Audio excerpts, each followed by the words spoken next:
Worldly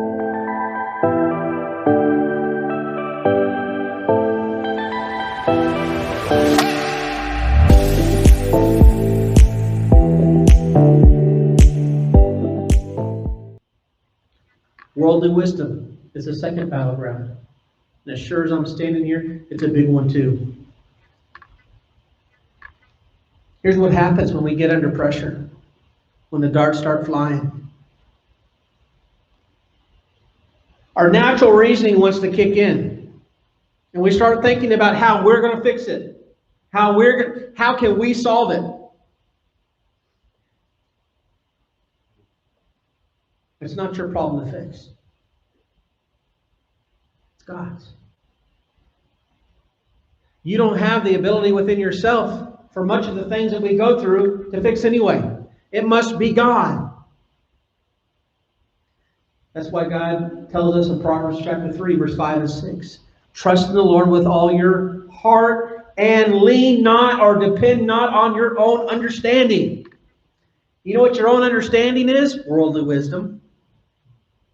The Bible warns us here. It's just flat out, God knows to warn you, do not lean, trust in, depend on your own understanding concerning the situations in your life. Do not depend on worldly wisdom. Seek His will in all you do, and He will show you which path to take.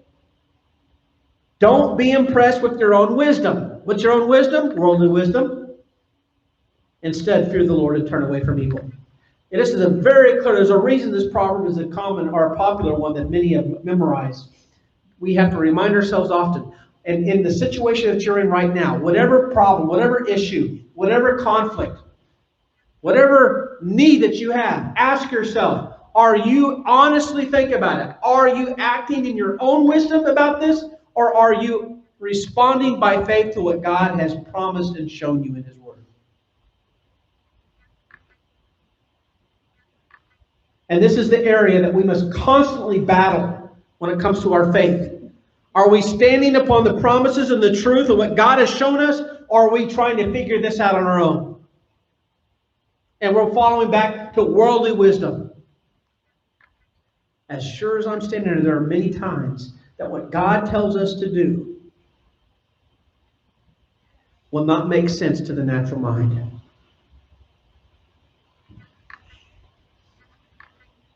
The story of the commander Joshua, who was next in line to Moses in the Old Testament. It says that Moses was buried, and then now Joshua was anointed to be the next leader for the Israelites. And in Joshua chapter 1, verse 7, it says, this is God speaking to Joshua. He says, be strong and very courageous. Joshua was probably a little bit nervous, a little bit fearful about taking upon the reins. Anyone else here would like to follow in the path of Moses? No, that's some big shoes to fill. Not only that, he had a couple million people behind him. It was a big deal, a lot riding on it. And God tells him, be strong and be very courageous. And then listen to what he says here. This is his word of warning. Be careful to obey all the instructions Moses gave you. Do not deviate from them, turning either to the right or to the left. When we deviate to the right or to the left, when we deviate from the instructions that God has given us in His Word, and Moses is one of the few people that a lot of what he said was written down, it is in the Bible. When we deviate to the right or to the left, what we are doing is we are now acting according to worldly wisdom. We're acting according to our own idea, and we're living and responding in our own understanding. And the Proverbs tells us, don't do that. Do not lean or trust in your own understanding. And here's the thing about your own understanding.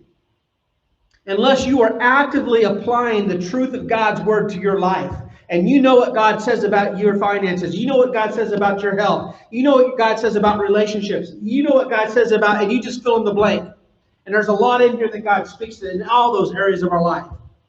If you're not pressing in, if you're not holding fast to God and His Word,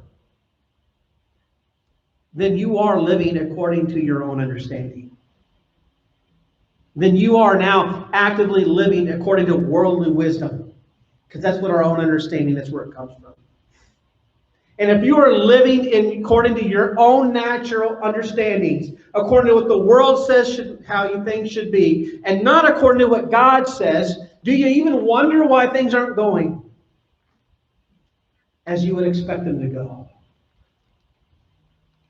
Worldly wisdom. He tells Joshua, do not deviate from the instructions that God has given you. And then he says, then you will be successful in everything you do. Study. This is what he says. He says, study the book of instruction continually. Meditate on it day and night. So you'll be sure to obey everything written in. How can you obey God's word if you don't know it? How can you live in the fullest plan and purpose of God's will for your life if you don't know His will and plan and purpose? Sometimes we kid ourselves. Oh, I trust Jesus, I love Him, and then we never look and see what He has to say. How can you live according to the will and purpose of God's plan for your life if you're not at the feet of His Word, looking for revelation and truth? How can you live by faith in any conflict, situation, or problem you might be going through if you don't know what God has said and what He has done concerning that situation? Because there's nothing new under the sun. Whatever you're going through, somewhere else has gone through it.